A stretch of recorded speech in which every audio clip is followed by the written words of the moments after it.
Olá, sejam bem-vindos ao Checkup Saúde. Eu sou Alice Sarcinelli e essa é a sua conexão com os maiores especialistas em saúde do Espírito Santo. Gente, hoje vamos falar sobre hormônios, um assunto que tem a ver com homens, com mulheres, com crescimento nas crianças, com menopausa.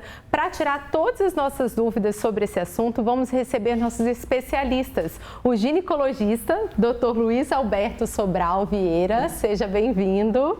Boa tarde, é um prazer, Liz. E doutora Gisele Lorenzoni, endocrinologista, seja bem-vinda. Obrigada, Alice, é um prazer.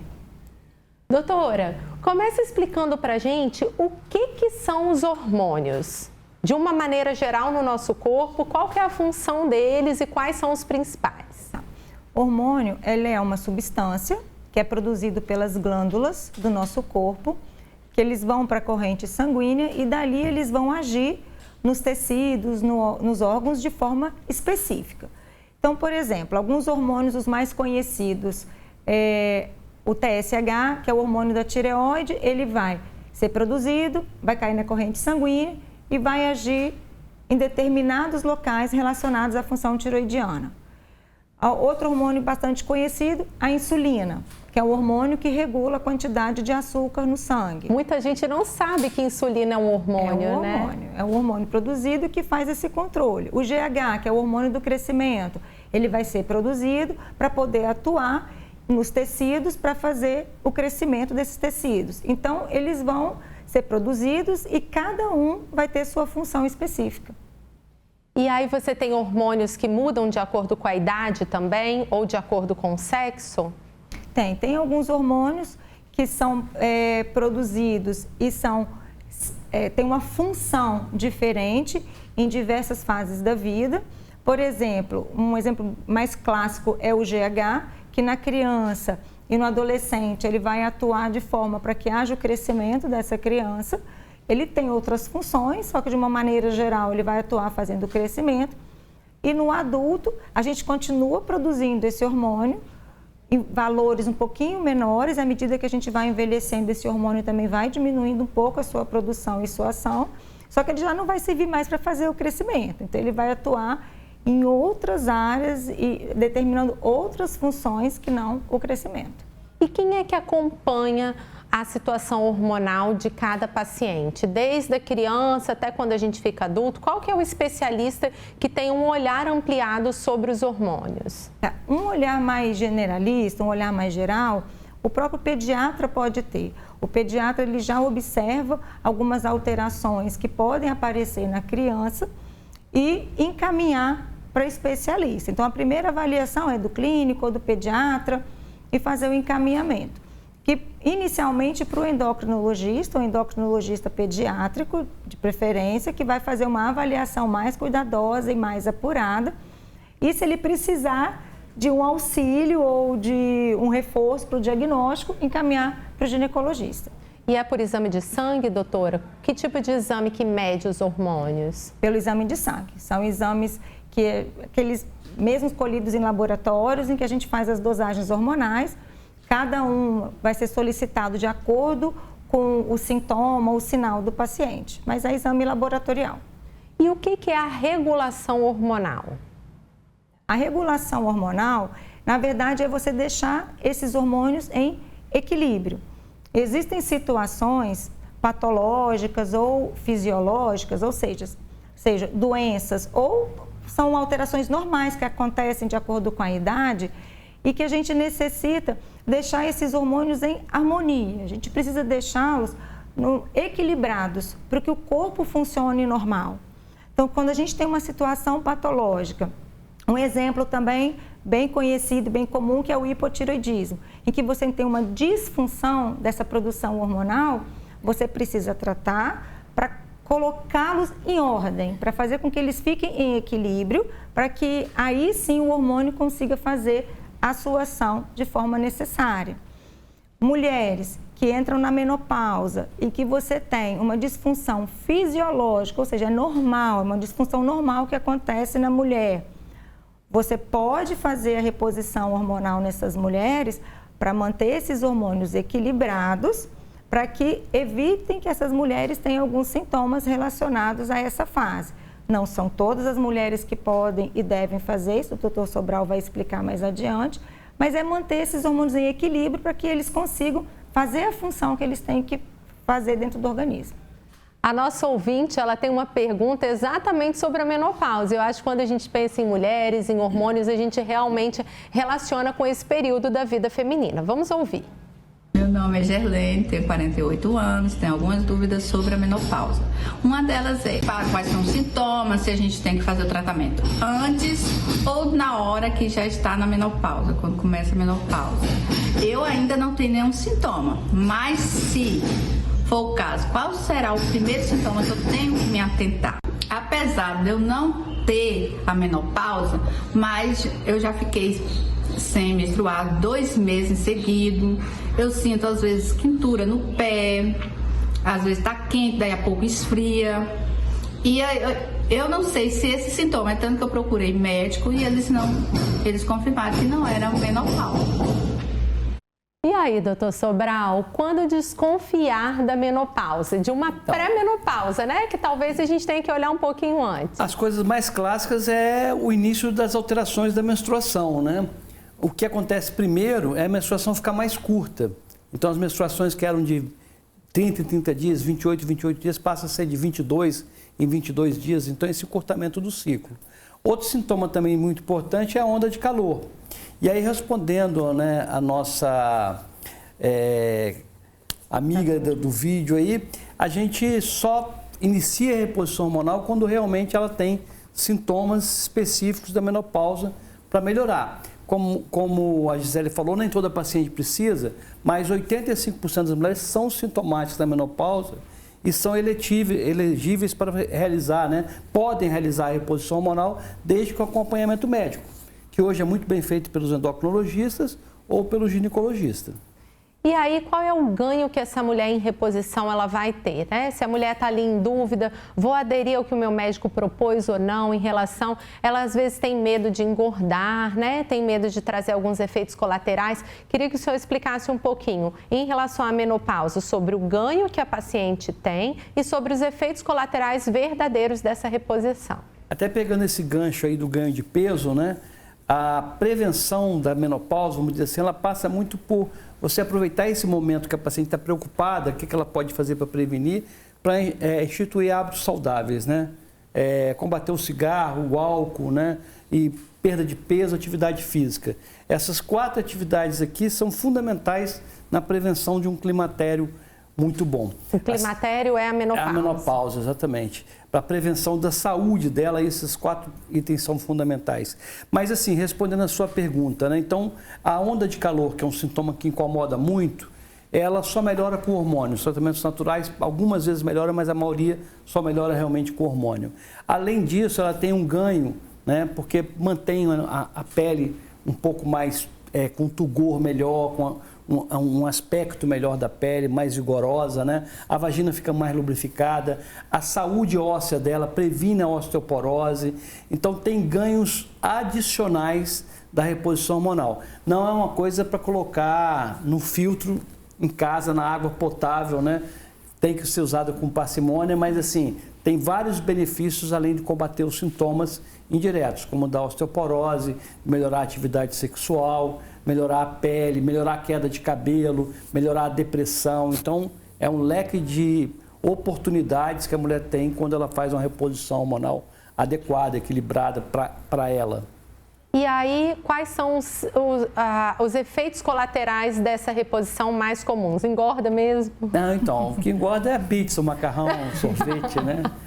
A falta de exercício. Um comprimidozinho pequeno, um gelzinho, né? Mas algumas pacientes podem começar a ter um aumento de peso dependendo de qual a reposição ela está fazendo, né? Então, você tem que acompanhar essa questão do peso como um cuidado especial, mas principalmente com orientações dietéticas e atividade física. E o hormônio tem realmente um problema que aumenta varizes, né? Ele também tem um outro problema que é sério, mas é muito raro, ocorre 1 em 1 milhão, que é a trombose.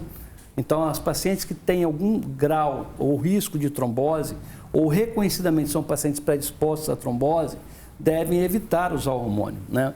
Aquelas pacientes que fumam também, são fumantes e que vão usar hormônio, tem que optar pelo fumo ou pelo hormônio, porque aumenta a chance de trombose. Então, assim, os principais seriam esses. Existe o risco de uso a longo prazo, depois de 5 anos, que é o aumento do risco de câncer de mama.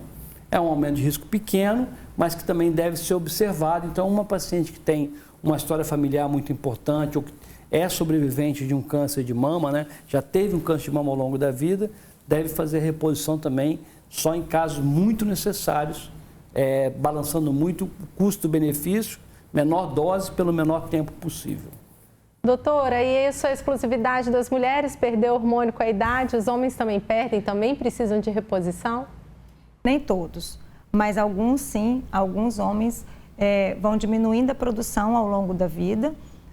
Alguns necessitam de reposição, porque alguns começam a apresentar alguns sintomas também. Seria testosterona no homem? Sim, o hormônio do homem é a testosterona, que pode reduzir com a idade, e alguns homens começam a apresentar sintomas, principalmente cansaço, uma fadiga, uma fraqueza, alterações em função sexual. Nesses homens também é recomendada a reposição. No caso a partir dos homens, de que idade eles devem estar atentos, doutora? Normalmente a partir de 60 anos, e que é mais evidente, onde são mais evidentes esses sintomas.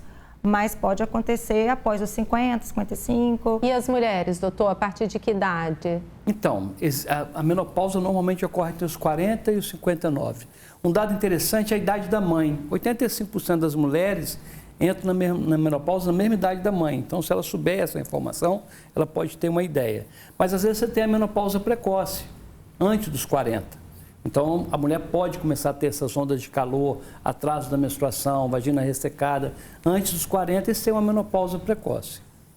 Doutora, e você falou da tireoide, né? A tireoide tem um mito, que a gente quer saber o que é realmente mito, o que é verdade, se é excesso ou deficiência, ligado à obesidade também, né? Tá todo mundo, às vezes você ouve, porque eu tive problema de tireoide, por isso que eu engordei, ou alguém que emagrece muito repentinamente. Explica pra gente, quais são os sinais e sintomas relacionados à alteração da produção do hormônio da tireoide?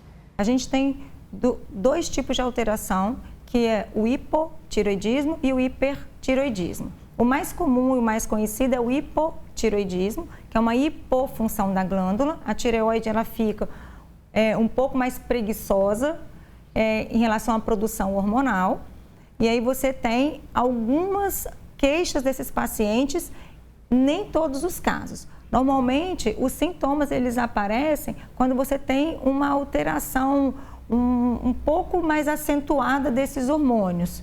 Porque quando você altera, mas ele está alterado de uma forma mais branda, nem sempre esses pacientes têm sintomas. Quando você tem uma alteração mais significativa, é onde começam a aparecer os sintomas de cansaço, fadiga, indisposição, sonolência, queda de cabelo. E em alguns casos, não todos os casos, tem sim um ganho de peso.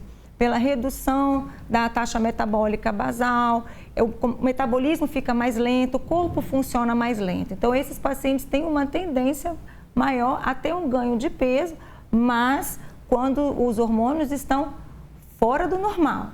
Uma vez que inicia o tratamento e que você regulariza essas taxas, mantém essas taxas em equilíbrio, é como se a tireoide dele estivesse funcionando normalmente.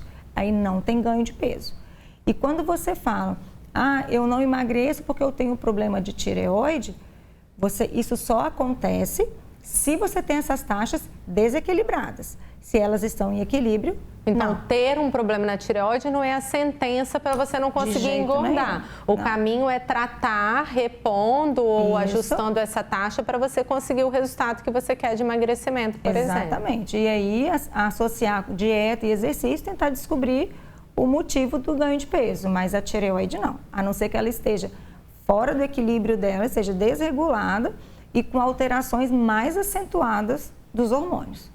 Doutor, uma coisa curiosa é que muitas mulheres procuram o ginecologista, às vezes, com problemas da tireoide, mas achando que é a menopausa, né? E é porque o hipotireoidismo, né, essa hipofunção da tireoide é muito comum na mulher. É muito comum e os sintomas também se assemelham aos sintomas da menopausa. Então é importante o ginecologista estar atento a essa a esse diagnóstico do hipotireoidismo. E esse diagnóstico ele vai ser por exame de sangue também? Sim. Todo diagnóstico hormonal vai ser por exame de sangue? Sim. Na parte dos hormônios sexuais tem uma certa divergência aí, porque nem sempre a gente dosa. O ginecologista gosta muito de ver o hormônio na mulher, né? Pela lubrificação da vagina, do muco, a pele, os olhos, os olhares, né? Tem várias coisas que indicam para a gente que ela está com um hormônio adequado, ou às vezes ela começa a ter uma amplificação maior, acne, surtismo, que mostra que os andrógenos dela estão aumentados. Então, assim, a gente não dosa tanto hormônio esteroides, a gente sempre avalia muito pela clínica e faz algumas dosagens específicas, pontuais. E quem está começando sua vida sexual e que vai optar pelo método contraceptivo, por exemplo, das pílulas, ou quem usa isso há mais tempo, explica pra gente o que é esse hormônio na mulher, como que ele funciona. Então, as pílulas anticoncepcionais são muito seguras, né? E hoje são usadas com baixa dosagem. Elas são hormônios? São 2 hormônios, estrogênio e progesterona, na maior parte. Nós fomos, ao longo dos anos, diminuindo a quantidade de hormônio, mantendo a eficácia, principalmente com progesteronas novas, né? E a gente tem a preocupação da manutenção do peso, da pele, né, dessas mulheres. E aí o uso da pílula tem que ser bem individualizado. Hoje, em algumas adolescentes, nós estamos preferindo também utilizar métodos, às vezes, de longa duração. Um implante hormonal, se ela tem um perfil bom para usar. O DIU, que fica 5 anos. Porque como ela pode ter um pensamento mágico, será que eu posso engravidar ou não? Às vezes vem uma gravidez indesejada nessa fase. E os métodos de longa duração, eles têm uma eficácia muito grande e a adesão a eles é mais fácil, não precisa tomar a pílula todo dia. Então, são métodos também. E vamos voltar no engordar de novo, que eu sei que é o que muita gente fica resistente aí ao hormônio. Pílula engorda, doutor? Eu sei que o senhor falou da pizza aí, mas eu quero saber se ajuda junto com a pizza a engordar. Eu até mexo com as minhas clientes mais novas. Quando você chega na faculdade, você olha suas amigas na sala de aula, você sabe quais estão usando pílula ou não pelo peso? Né? Então, assim, essa é uma questão também que é muito mais mito, está muito mais relacionada à dieta, né, e à atividade física, porque engordar e emagrecer é uma somatória, né? Se você come mais do que você gasta, você ganha peso. Se você gasta mais do que você come, você perde peso. Doutora, e conta pra gente, uma pessoa que passou a utilizar hormônio por alguma deficiência, ela para sempre terá que utilizar aquele hormônio? Não, isso depende muito do hormônio, depende para que você está usando. Nem sempre. Se você, por exemplo, vou voltar de novo no exemplo do hipotireoidismo. Se você tem um quadro de hipotireoidismo, e aí você tem que avaliar também a causa desse hipotireoidismo, tá? Mas, no geral, esse paciente com o diagnóstico do hipotireoidismo, ele tem que repor para o resto da vida. Porque a gente não tem como fazer essa glândula voltar a funcionar. Então, a gente tem que repor aquilo que ela não está conseguindo produzir. Mas, por exemplo, aquela criança que precisa usar o hormônio de crescimento. Então, a gente vai usar esse hormônio até determinada idade, fazer uma reavaliação e provavelmente ele não vai precisar usar para o resto da vida. Não são todos os casos. Existem casos em que crianças ou adolescentes precisam fazer uso de hormônio por outros motivos, por doenças hipofisárias, que aí já é em outra glândula, e que a gente precisa, em alguns casos, manter, sim, até o resto da vida. Mas não são todos os casos, isso é muito individualizado, a gente tem que investigar a causa desse problema hormonal para poder direcionar esse tratamento. O hormônio do crescimento nas crianças, explica pra gente, ele é liberado no sono. Eu já ouvi dizer que a criança precisa estar dormindo até determinada hora para que esse hormônio realmente faça um efeito, esse hormônio natural produzido. Dá essa dica para as mães. Isso é bem aquilo que a nossa avó já dizia, né? Criança tem que dormir cedo e não pode comer tarde, senão não cresce. Porque o hormônio de crescimento realmente ele é produzido, a maior produção dele, na verdade, é durante a noite. Então, é necessário você ter uma noite de sono regrada, regulada, para que ele seja lançado na circulação, distribuído e fazer o efeito dele da melhor maneira possível para poder ajudar no crescimento. E também a alimentação. A gente pede para evitar que essa criança se alimente muito tarde ou muito próximo da hora de dormir, porque o excesso de carboidrato, o excesso de açúcar à noite pode causar uma inibição, uma redução da produção desse hormônio. Então, o ideal é dormir cedo, acordar até cedo. Que horas? Não tem assim, uma regra em relação ao horário de dormir, mas pelo menos até entre 8 e 9 horas da noite, se a criança está dormindo, dormir pelo menos, ter uma noite aí de umas 8 horas de sono, um sono regulado e uma alimentação equilibrada. Se essa criança ela vai dormir meia-noite, 1h da manhã e acorda meio-dia, por exemplo, isso vai estar interferindo nesse hormônio, mesmo ela cumprindo um ciclo de 8 a 10 horas de sono? Sim, interfere não só o hormônio de crescimento, mas todos que estão envolvidos no ciclo circadiano. E aí pode gerar outras alterações. Desregula todas as funções da criança, né? Isso, exatamente. Doutora, e uma dúvida sobre o diabetes, né? A senhora falou sobre insulina ser um hormônio. Explica pra gente um pouquinho. A insulina, ela é um hormônio que é produzido pelo pâncreas e que a função dela é baixar os níveis de açúcar no sangue.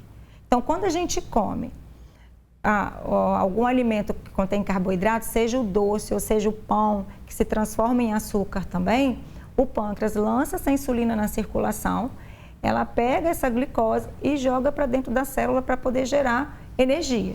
E aí ela consegue equilibrar essa glicose no sangue. Quando a gente tem um quadro de diabetes, se for do tipo 1, você não tem a produção de insulina. Se for do tipo 2, você tem uma redução da produção ou uma alteração na ação dessa insulina, ela não consegue exercer o papel dela. Então, essa glicose, ela vai ficar lá no sangue esperando que a insulina venha buscá-la e levar para dentro da célula, mas isso não acontece. Então, ela permanece alta no sangue. Em alguns casos, e aí eu vou falar do diabetes do tipo 2, principalmente numa forma inicial. Que é o mais comum, hereditário. Essa glicose fica alta no sangue, você pode ter uma deficiência da ação dessa insulina, mas, por exemplo, esse paciente está acima do peso. Quando ele faz dieta, quando ele faz uma atividade física, ele abre os canais em que a glicose consegue passar, mesmo sem precisar dessa insulina. O exercício físico é o que melhor faz isso. Então, ele abre como se fossem os canais nas células e a glicose ela passa lá para dentro sem precisar dessa insulina. Com isso você consegue também relaxar um pouco o pâncreas que está cansado de produzir insulina para poder abaixar essa glicose e essa glicose começa a regular no sangue.